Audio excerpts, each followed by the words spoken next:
하나님 아버지 또 오늘로 이제 구약을 정리하게 되는데 지금까지 오게 하신 것 감사를 드립니다. 하나님은 이 가운데서 하나님 말씀을 잘 깨닫고 또 우리가 좀 세미한 부분들을 집중해서 보았는데 이렇게 넓은 숲을 볼 수 있도록 기회를 주셔서 감사합니다. 이 성경 말씀을 전체적인 조망을 가지고 또 오늘도 나를 향하여 말씀 내려주시고 특별히 또 고린도전서를 통하여서 말씀 내려주신 하나님을 잘 발견하고 혹은 재발견하고 또 남은 생애 가운데 열심히 충성된 그러한 종들로서 증인들로서 살아드릴 수 있도록 힘과 용기로 허락하여 주시옵소서. 우리 아이들 특별히 이제 증인의 삶을 살기 위하여서 오늘 아침에 출국했습니다. 다소 조금 이렇게 지체는 된 것은 있지만은 주님께서 무엇보다도 아이들이 건강하게 오가는 교통길 멀미하지 않고 또 이렇게 가서 사역을 할 때에도 지치지 않고 잘 조절하면서 건강하게 돌아오게 해주시고 그 사역지에서의 안정과 또 거기 계신 선교사님과의 관계나 또 그 지역에 있는 여러 주민들과의 그러한 복음 전파의 사역을 감당할 수 있도록 주님께서 아이들에게 힘주시고 또 지혜도 허락하여 주시옵소서. 그래서 8월 4일날 만날 때 기쁜 마음으로 만나게 하시고 항상 우리를 돌보시고 인도하시는 하나님인 것을 고백하는 귀한 이 7월 8월 될 수 있도록 은총을 내려 주시옵소서. 이 시종을 주님께 온전히 부탁드리며 주 예수 그리스도 이름으로 기도드립니다. 아멘. 오늘 서현미 집사님은 또 새벽부터 같이 이렇게 동행하시고 또 여기까지 오셔서 감사합니다. 아마 지금 좀 졸리실 텐데 제가 아주 부드럽게 재워드리니까 편안하게 이렇게 하시면 되겠습니다. 오늘 7번째 장인데요. 구약성경의 생활 원리 2번입니다. 워낙 양이 많기 때문에 지난주까지 사무엘 3까지 한 것이고 이렇게 좀 처음 오시는 분은 다소 혼동되실 수도 있는데 창세기부터 시작해서 구약에서 12 카테고리의 역사로 이렇게 나눕니다. 예를 들면 창세기가 시작돼서 출애굽기, 그 다음에 성경 순서로는 레위기지만 레위기는 출애굽기 19장, 20장에 있는 그 부분의 강론 부분들. 그래서 시내산에서 한 2년여 동안 머물면서 구체적으로 어떻게 하나님 백성으로서 거룩한 삶을 살아야 되는가 하는 걸 말씀하셨다는 거죠. 그렇다면 창세기, 출애굽기, 레위기는 그 강론이고 민수기로 그렇게 넘어가고요. 그런 식으로 해가지고 지금 우리가 사무엘 3까지 온 것입니다. 그를 이어서 이제 사무엘 하가 되는데 사실 사무엘 하는 다윗 왕, 이 사람 얘기입니다. 다윗 왕은 하나님 마음에 합한 사람이다. 그래서 하나님의 친구다. 이렇게 알려져 있는 사람이죠. 사무엘상 13장 14절에 그렇게 되어 있는데요. 이런 말씀을 들으면 얼마나 좋겠습니까? 우리가 하나님 마음에 합한 사람이다. 그런데 이 하나님 마음에 합한 사람조차도 삐까덕한다는 거죠. 그리고 성경은 아주 엄정하게 그것을 이제 기록을 하시고 있습니다. 그래서 사무엘하 11장, 12장 잘 아시다시피 밧세바와의 간음 사건, 그 사건이 벌어지죠. 그래서 11장, 12장을 중간에 두면서 1장부터 10장 그리고 13장부터 24장 사이에서 어떻게 참 그 행불행 또 축복과 벌, 예수 믿는 사람은 저주 아닙니다. 벌입니다. 그런데 지금 이 저자인 테리얼 목사님은 그것을 어떻게 정리를 했냐면 용서받은 죄의 결과다. 하나님은 모든 회개하는 죄를 다 용서하십니다. 그런데 우리는 육신을 입고 있어서 몸을 입고 있기 때문에 어떻게 보면 그 죄의 결과는 내가 살아있는 동안에 담당하고 가야 될지도 모른다 하는 것이죠. 반드시 그래야 된다. 그러면 그 숙명론이 되고 거의 불교식 설명이 됩니다. 그런데 기독교는 이 용서라고 하는 구원의 복음을 전하면서 그렇지만 동시에 이 지상에서 살아가면서의 인간이 몸을 가졌다는 것에 대한 한계. 예를 들면 뻗어시 가정이 있는데 간음했다. 그러면 그 고통과 아픔이 얼마나 클 것인가 하는 것을 하나님 마음에 합했던 다윗이라고 하는 사람의 삶을 통해서 드러내 주시고 있는 거죠. 그러면 우리는 실수를 안 할 수 없습니다. 하지만 빨리 정신을 차리는 게 중요하죠. 세상에 완전한 사람이 없습니다. 그렇지만 빨리 돌아오는 것이 좋습니다. 그리고 그것을 자꾸만 덮으려고 하지 말고 예를 들면요. 한국 사람들은 이 성적인 부분에 있어서 굉장히 민감합니다. 우리 문화 자체가 그렇고요. 그런데 서양 사람들은 보시다시피 성적인 부분에서는 조금 둔감한 것 같아요. 그런데 서양 사람들은 이 경제적인 데 대해서는 굉장히 민감합니다. 하다못해서 같은 교회인데요. 우리 교회에서 렌트를 안 내고 쓰면은 이 교회가 굉장히 화를 냅니다. 아이고, 같이 하나님의 일을 하는데 그 100불, 200불 무슨 차이라고. 그게 아니고요. 이게 참 의식 차이가 문화 차이 같은데요. 이 사람들은 경제적이 굉장히 민감합니다. 그래서 아마도 구약 성경이 기록된 이 중동 지역은 유럽보다는 아시아 쪽에 가까운 것 같아요. 그래서 다윗 왕의 개인사를 통해서 아하, 이거는 아니구나 라고 하는 것을 분명히 깨닫고 혹시 실수했더라도 빨리 돌이키고 그리고 다시는 실수하지 않도록 하는 그런 일들을 제3, 제4 다지는 것이죠. 그래서 솔직히 말씀드리면 아픔의 개인사다 이렇게 할 수밖에 없습니다. 그래서 잘 덮어서 넘어가고 하는 부분들이 또 우리 사람들 가운데서도 지혜가 있어서 하지만은 대부분의 경우에는 죄와 벌이라고 하는 그러한 어떤 제목도 있듯이 그렇게 되는데 하나님의 포인트는 용서에 있습니다. 그렇지만 내가 그 담당자로서는 어떻게 보면은 그 부분들을 지고 가는 것, 그 부분들에 대해서도 오픈해 놔야 되겠다라고 하는 것을 사무엘 하를 통해서 배울 수 있다는 것이죠. 그래서 값없는 은혜처럼 대가 없는 죄다라고 하는 것은 갖지 말아라. 이분이 굉장히 좀 엄격하게 이렇게 말씀을 하십니다. 오늘날 교회가 힘이 없어졌습니다. 왜 힘이 없어졌습니까? 대가 없는 죄라고 하는 말도 부담스럽다는 거예요. 그래서 죄도 얘기를 안 해요. 그게 문제입니다. 사람들은 실수하고 허물이 있고 그런 존재들인데 잘할 수 있다 잘할 수 있다 우리는 된다 그러면서 모든 부분들을 100% 그 어떤 무지갯빛 청사진으로만 그렇게 자꾸만 얘기를 하는데요. 안 되는 부분은 틀림없이 있습니다. 못 따라오는 사람들 더 많이 있고요. 나아가서는 내가 삐끗하는 데 많이 있습니다. 그러면 그 부분들을 그대로 받아들이면서 내가 이 부분들은 결코 이렇게 해서는 안 되겠구나 라고 하는 점들을 다시 다짐을 하는 게 굉장히 성경 말씀을 읽으면서 중요하다는 것이죠.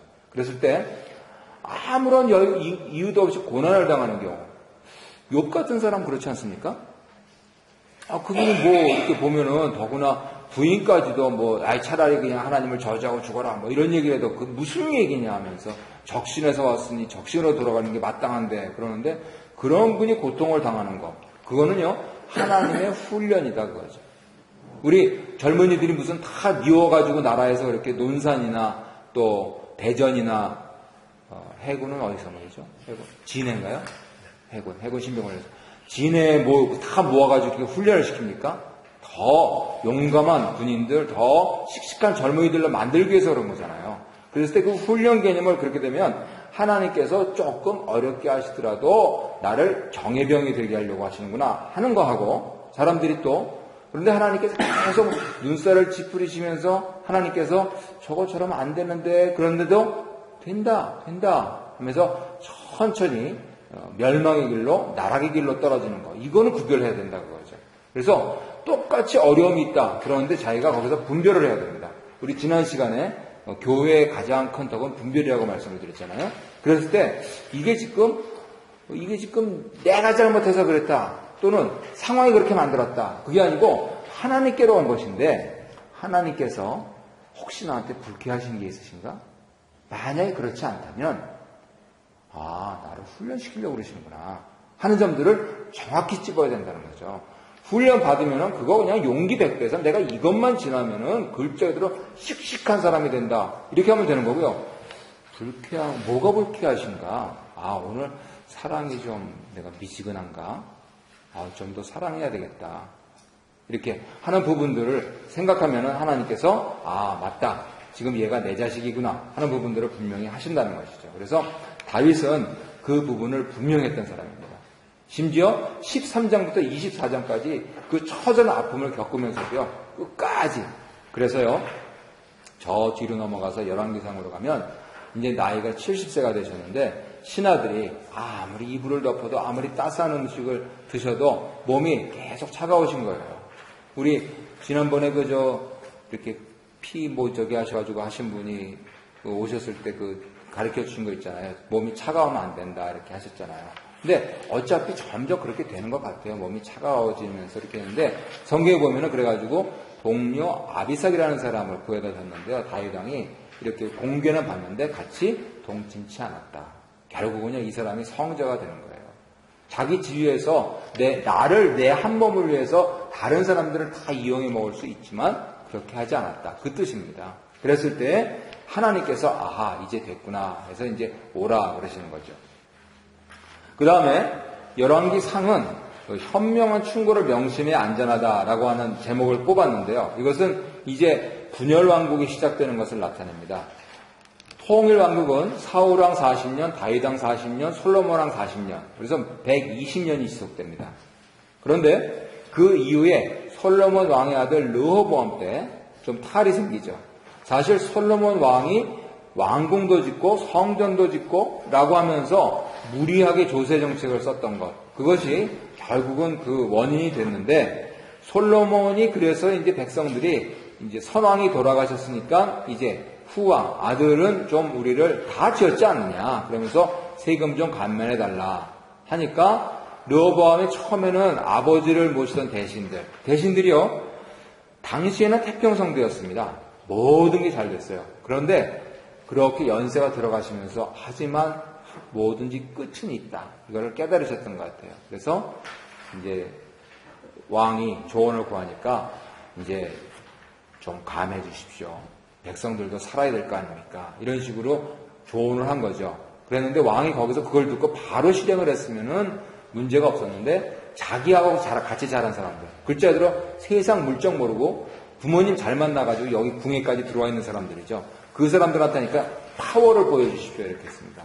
그랬을 때 르호보암 왕이 자기 젊은 친구들의 말을 들었다가 결국은 아버지가 잘 쌓아놓은 것, 분열왕국이 됐다고 하시죠. 그랬을 때 지금 이 테리얼 목사님은 무엇보다도 위대한 모사이신 하나님 말씀을 잘 들어야 된다. 그리고 그 중에서도 더구나 제일 중요한 것은요, 날마다 묵상하는 겁니다.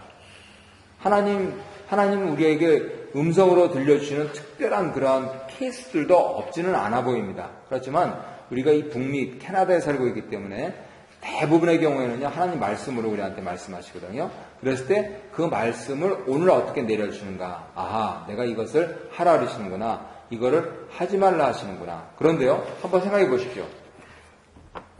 우리나라하고 캐나다하고 어느 나라가 선진나라입니까?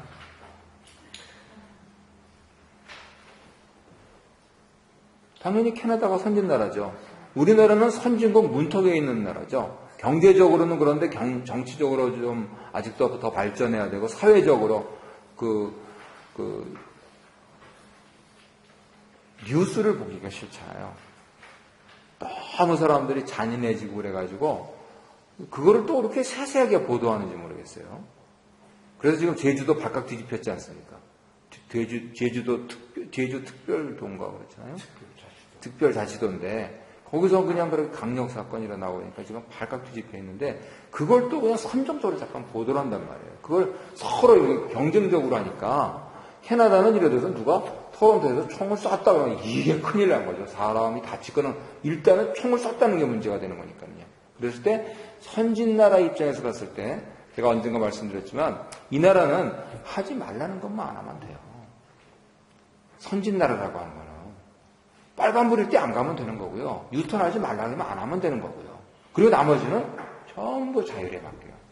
네가 다른 사람한테 피해를 주지 않으면서 그렇게 네가 자유를 누려라 이거거든요. 한국은 어떻습니까? 선진국 문턱에 있는 나라는 하라는 것만 해야 돼요. 여기서 유턴해라. 여기서 좌회전해라. 그것도 저는 아직도 비보호 좌회전 개념이 잘 이해가 안 되는데 아무튼 여기서는 비보호 좌회전해라. 여기는 돌지 마라. 그래서 그것만 해야 됩니다. 그러니까 이게 뭔가 이렇게 꽉 묶여 있는 것 같아요. 그래서 말씀드리려고 하는 것은 뭐냐면 그랬을 때 우리에게 자유가 있을 때 하나님께서 우리한테 어드바이스 해주신 것을 잘 들어야 된다는 것이죠. 그리고 부정적인 게 아니고 예를 들어서 오늘 같은 경우 사랑하라 라고 말씀을 하시면 이런 세목에 있어서 내가 이 부분들이 부족했구나 하실 수가 그렇게 깨달으실 수가 있고 그건 돌려 말하면 사랑하지 않으면 하나님 말씀을 잘 따르는 게 아니다. 이렇게 받아들인다면 내가 그걸 피해야 되겠구나. 조금 힘들어도 사랑해야 되겠구나. 이렇게 적용할 수가 있는 것이죠. 그래서 위대한 모사이신 하나님 말씀을 듣는 게 제일 중요하다는 것이고요. 그 다음에 11개 하러 넘어가면은 이제부터는 뭐 완전히 이게 소위 말해서 난장판입니다. 그런데 중요한 것은 하나님 것은 하나님께서 취하신다라고 하는 것이죠. 사람들은 뭐 학력 중심, 경력 중심, 외모 중심, 뭐 TV에 카메라 잡히려면은 얼굴이 주먹만 해야 된다 그러더라고요. 그러니까 저는 주먹이 6개가 있으니까 전혀 그럴 가능성이 이제 없는 것이죠. 그랬을 때 사람들이 실제로 그 사람 얼굴은 괴물이에요. 그거 외계인 같이 생긴 거예요.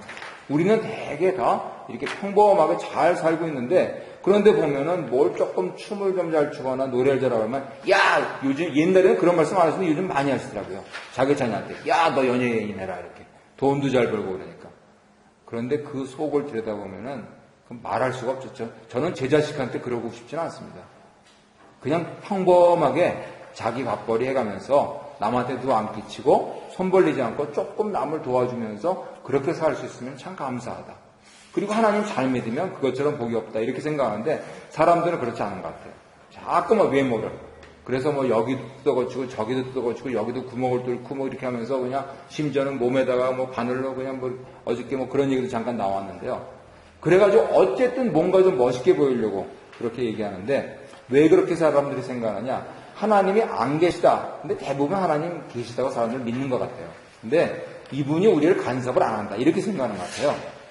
그리고 서로 내가 이렇게 잘못하면 안 되지 라고 하다가도 그래도 뭐 하나님 뭐 봐주는 것 같은데 뭐 이러면서, 그래서 굉장히 슬로우한 하나님이라고 생각을 하시는 것 같은데 사실 맞아요. 저는 그렇게 봤습니다. 굉장히 슬로우한 하나님이세요. 근데 왜 그러실까? 왜 슬로우하실까? 하나님이 만약에 우리처럼 바로바로 좋아하시고 바로바로 싫어하신다. 그러면 세상에 살아남을 사람이 없다는 거예요. 하나님이 바로 싫어하신다 그러면 그냥 끝이죠. 뭐 모두 다. 그러한 깊은 뜻. 왜 그러실까? 순종하라고. 그래서 순종하게 만드신 하나님이시다. 그래서 다시 오늘 본문으로 돌아가면은 나는 사랑을 못하는데 사랑하라 그러시면은 하나님이 이거 작년에도 말씀하셨는데 올해도 난 여전히 사랑하지 않고 살고 있는데 내 사랑을 해야 되겠구나. 하나님 말씀이니까 순종하겠습니다. 이렇게 나가면 벌써 좋은 거죠. 그래서 그런 상태에서 이분이 열왕기하에 기록된 왕들의 얘기했는데 저는 이분 참 숫자에 밝으신 것 같아요. 깜짝 놀랐어요. 96페이지를 보시면은요. 북이스라엘 왕국이 약 한 210년 정도 그렇게 역사가 있는데 그 가운데서 이제 왕이 모두 19명이었다는 거죠. 그런데 그 왕국이니까 아버지 뒤를 이어서 아들이 오르는 게 당연한 그러한 시대인데 아들이 왕위를 이어가는 게 9번 깨졌다. 그리고 왕위가 비어 있었던 게 2번이 20년 동안이나 공백이었다. 10%. 그 다음에 19명 중에서 7명만 명예 그렇게 돌아가셨고 1명은 하나님 손에, 2명은 전쟁터에서, 1명은 자살로, 1명은 위층에서 이렇게 떠밀려가지고, 그리고 6명은 살해됐고 1명은 포로로 잡혀갔다. 세상에 이 무슨 왕국이 뭐 이러냐. 그래서 결국 하나님 뭐 하시자는 거냐. 순종하라는 거예요. 근데 끝내 순종을 안 했다는 것이죠. 그래서 12명이 12년 동안 통치했다. 12명이 12년이면 평균 몇 년입니까? 12명이 12년이면 1년. 한 명은 6개월. 어떤 왕은 1개월. 어떤 왕은 한 주. 209년 동안에.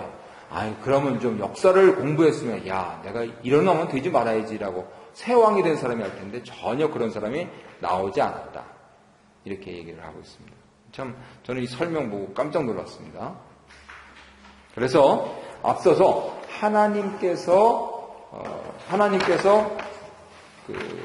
훈련시키시는 것하고 하나님께서 싫어하시는 것, 이거를 혼동하지 말아야 되는 것처럼 하나님께서 오래 참으시는 거하고 하나님 말씀을 지키는데 자꾸만 질질 끌리듯이 해나가는 거, 이거 조심해야 된다는 거죠.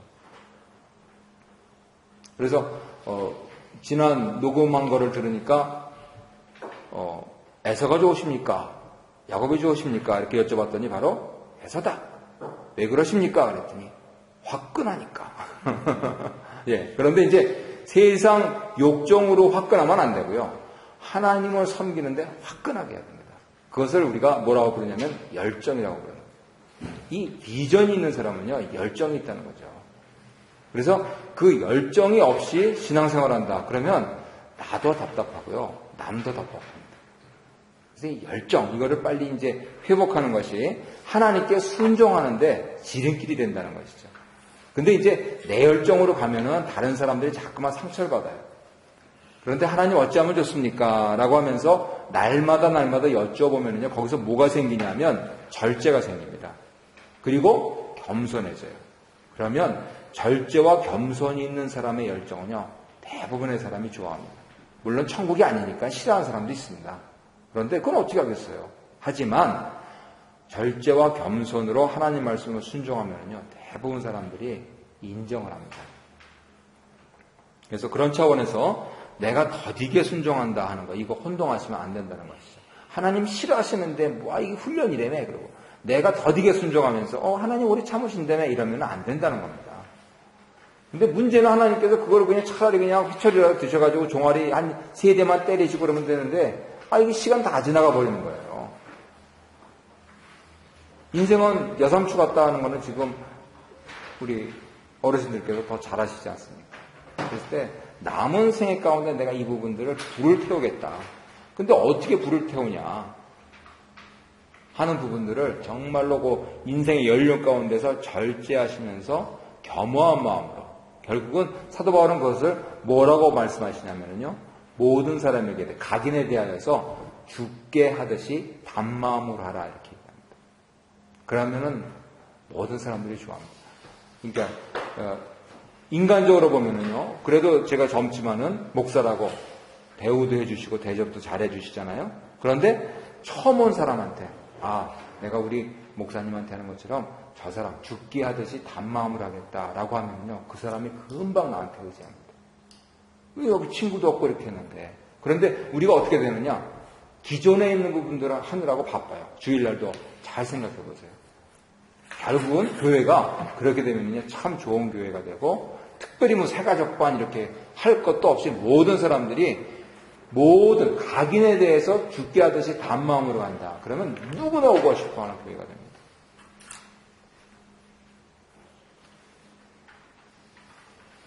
그 뒤에 70년은 도둑질을 안식년에 횟수다 이렇게 되어 있는데, 저는 이 계산은 무슨 계산법인지 잘 모르겠어요. 840년에서 70년 아무리 계산해도 모르겠는데 아마도 안식일, 안식년, 희년 이런 걸 합해서 그러신 것 같아요. 그래서 저는 처음 듣습니다. 이스라엘 사람들이 70년 동안 바벨론 유수를 했던 것이 결국은 하나님께 드릴 걸 안 드려서 그렇다. 이거는 좀 한번 다시 다른 좋은 자료가 나오면 더 참조하시도록 하고요. 이제 2개 남았습니다. 이래서 왕국이 절단이 납니다. 유대 왕국은 그나마 이게 버티는 것 같았는데, 결국은 유대 왕들 중에서도 8명만 하나님 앞에서 선한 왕이다 이렇게 얘기를 듣고, 그리고 이제 포로로 잡혀가죠. 그랬을 때 이 바벨론으로 포로로 잡혀가 있는 동안의 역사적인 교훈이 뭐냐? 그것은 하나님을 섬길 때는 고통이 수반될 수 있다. 하나님을 떠나는 게 아니고 하나님을 섬길 때, 결국은 앞서서 말씀드리는 것을 참조하면 하나님께서 훈련시키실 때, 하나님께서 오래 참으실 때, 그때는 고통이 수반될 수 있다. 그것이죠. 현대 교회에서 이 소위 이제 아주 큰 교회들을 이제 메가철치라고 부르는데, 메가철치들의 공통되는 현상이 있어요. 그것이 뭐냐면은 고통에 대해서 얘기를 안 해줘요. 그런데 그 교회들에서도요, 계속해서 육신적인 질병들, 또 여러 가지 개인이나 가정이나 집단에서의 어려운 점들이 생기거든요. 그렇다면 과연 이것이 하나님께서 나를 사람 만드시려고 더구나 나를 하나님 백성 만드시려고 하시는 것인가? 라고 하는 것을 이 저자는 지금 이 시기에 있었던 세 선지자 케이스를 들면서 얘기를 하고 있는 겁니다. 첫 번째는 그렇게 평화조약을 체결하고 그냥 항복해라. 그럼 목숨 부지할 수 있다라고 예언했던 예레미야. 그분은 결국 자기 동족들에 의해서 살해됐다라고 하는 그러한 이야기가 전해 내려오는데, 그렇지만 그렇게 평화롭게 그냥 살아남으라고 했었기 때문에 아이벤 여인들이 배가 갈리고요. 어린아이들이 돌에 머리를 부딪혀서 죽임을 당하고요. 남자들은 칼에 창에 찢겨 죽이고요. 여성들은 몹쓸 짓을 당하고 하는 그 일들을 보면서 펑펑 웁니다. 그랬던 사람이기 때문에. 그것이 예레미야 애가라고 하는 성경 아닙니까? 근데 이 사람은 그 보는 것 자체가 고통이었다는 거예요. 그리고 본인도 죽임을 당했고, 나아가서는 포로가 됐던 두 사람이 나오는데, 한 사람은 다니엘, 한 사람은 에스겔이죠. 그런데 기왕이면 우리는 그렇게 생각해요. 아유, 기왕 포로로 잡혀갈 거 왕궁에 가서 좋은 음식 먹다가 거기서 이제 총리 대신까지 돼가지고 되는 게 좋지, 이렇게 생각을 하시는데, 아마 일반 서민 가운데 살면서 고통을 함께 생사고락을 갖게 했던 에스겔 선지자한테 당신은 다니엘처럼 못해서 한이 되어, 그러면은 결코 그런 얘기 안 하실 거예요.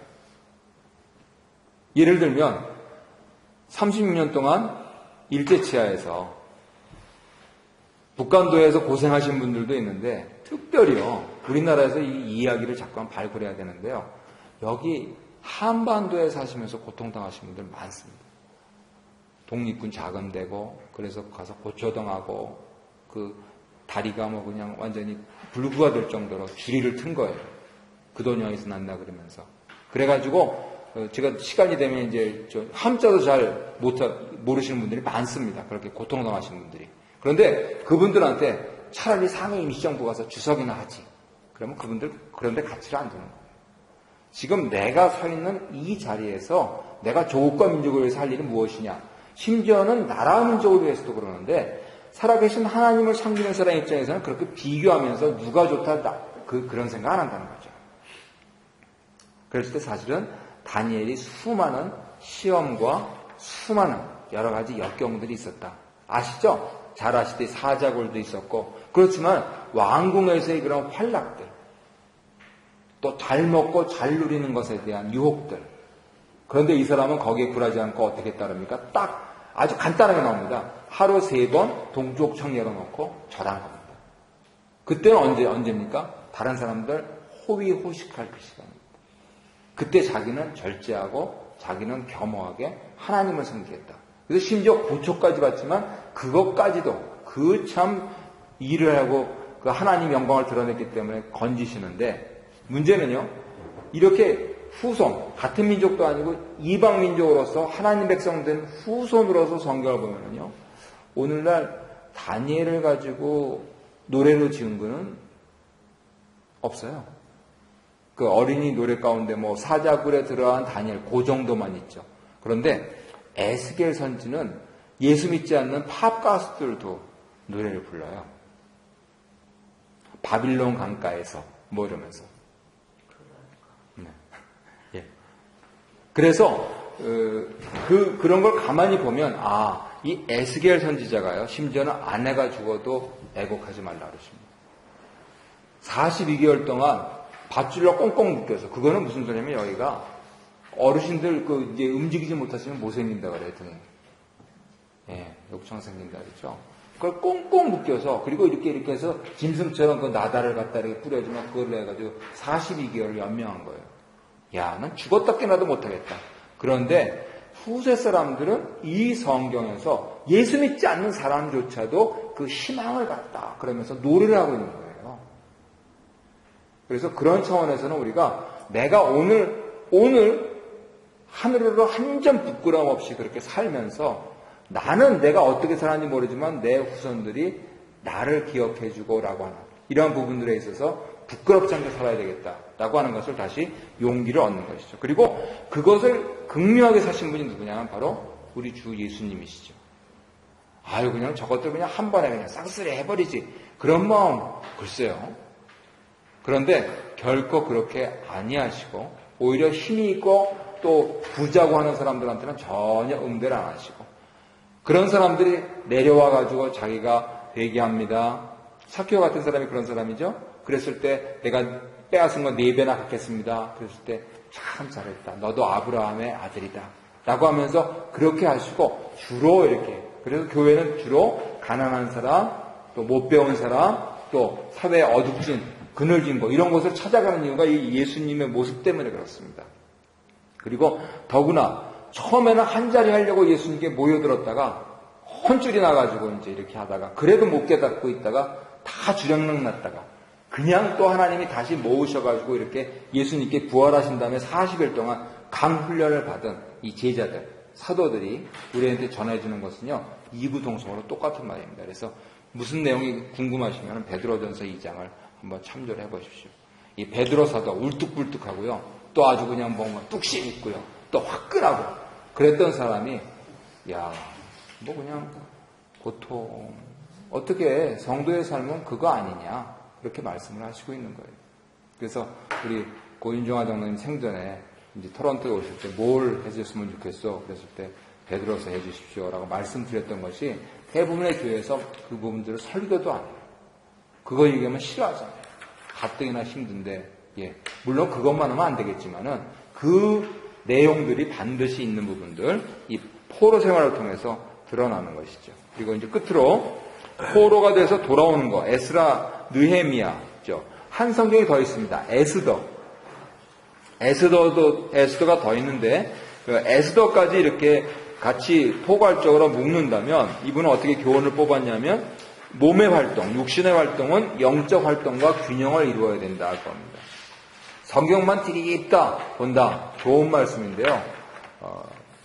한 손에는 신문을 드셔야 됩니다. 그리고 밤나 신문만 보시면은 그래가지고 성경책을 툭툭 털고 온다. 에이, 그건 아니죠. 그건 신자의 삶이 아니죠. 솔직하게. 내가 기본적으로 이 세상에 있으니까 그 세상을 주로 이렇게 한다 하더라도 최소한 하나님께 10%는 드려야죠.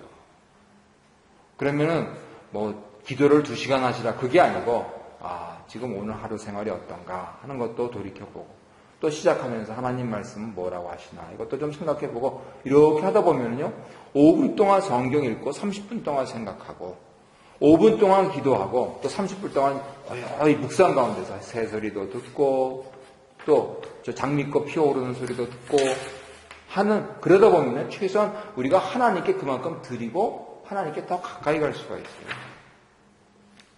그래야 회복이 된다 그겁니다. 근데 참 저도 벌써 이제 10년 넘게 이렇게 하고 있지만 저 자신이 미진한 부분이고 또 우리 교회에서 이게 참 미진하다 생각하는 것이요. 이게 언밸런스예요 지금. 솔직하게 제 목회자 입장에서 말씀드리면 육신에 대한 관심과 영적인 관심이 밸런스가 맞춰야 됩니다. 그거 5대5로 하라는 게 아니에요. 맥시멈 9대1로 하라는 겁니다. 맥시멈. 그리고 그것도 다 하느냐? 아니고 20대1로 하라는 겁니다. 근데 그것도 안 하고 와가지고 주일날 이렇게 한다. 그거는 좀 말이 안 되는 거죠. 그래서 우스갯소리로 그냥 트렁크에서 성경책 툭툭 털고 이렇게 오시죠. 이렇게 말씀을 드리는 거지. 진짜로 그러면은 거기 신앙 발전 없습니다. 목사가 무슨 만당가도 아니고 장로님들이 무슨 성산일주처럼 기도를 하시고 성가대가 무슨 성가를 한다고. 아니에요. 결국 내가 하나님을 사모하면서 일주일을 잘 살아드렸을 때 바로 그런 것이 이렇게 연결해가지고 톡 터지게 해주는 그것을 위해서 이제 주일날이 있고 하는 거죠. 나로 하여금 변화시켜라. 하나님도 변화 안 시키세요. 그런 영혼들은. 그래서 이 균형이 굉장히 중요합니다.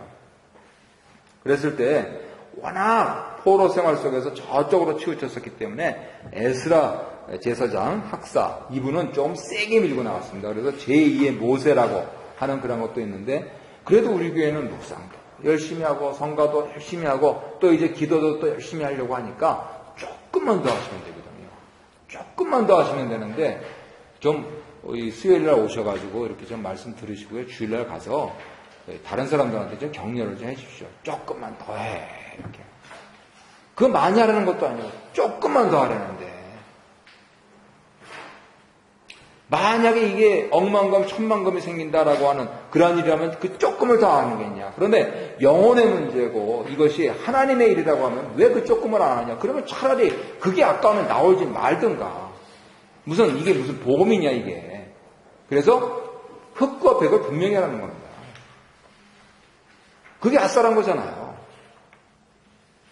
그런데 많은 그리스도인들이 이게 뭔가 하는 게 좀 해달라고 그러고 싶은 건 많고, 근데 그건 내가 직접 하기에는 좀 겁나기도 하고, 좀 게으르기도 하고, 그렇기도 하고. 그래서 이 밸런스가 안 맞아요.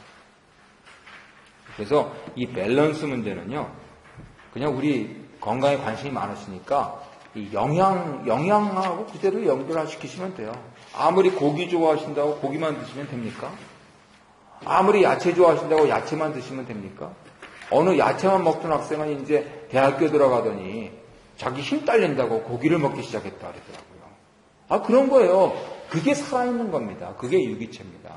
그랬을 때 이 밸런스를 잘 맞춘다 하는 거. 그런데 저 요번에 또 새롭게 봤습니다. 에스라나 느헤미야나 1장에서 6장, 그리고 7장에서 10장, 혹은 느헤미야 같은 건 13장까지 육신적인 일과 영적인 일, 이거를 서로 대칭되게 배치해 놓으셨다, 하나님께서. 여기서 이거를 레슨을 받으라 그겁니다. 그랬을 때 에스라는 성전, 느헤미야는 성벽을 재건하면서 육신적인 일을 최선을 다해서 하면서 동시에 영적인 부흥을 이루었다. 이거를 말씀을 하신다는 거예요. 회복이라는 거는요, 육신적인 일만 되지 않습니다. 영적인 일만 되지 않습니다.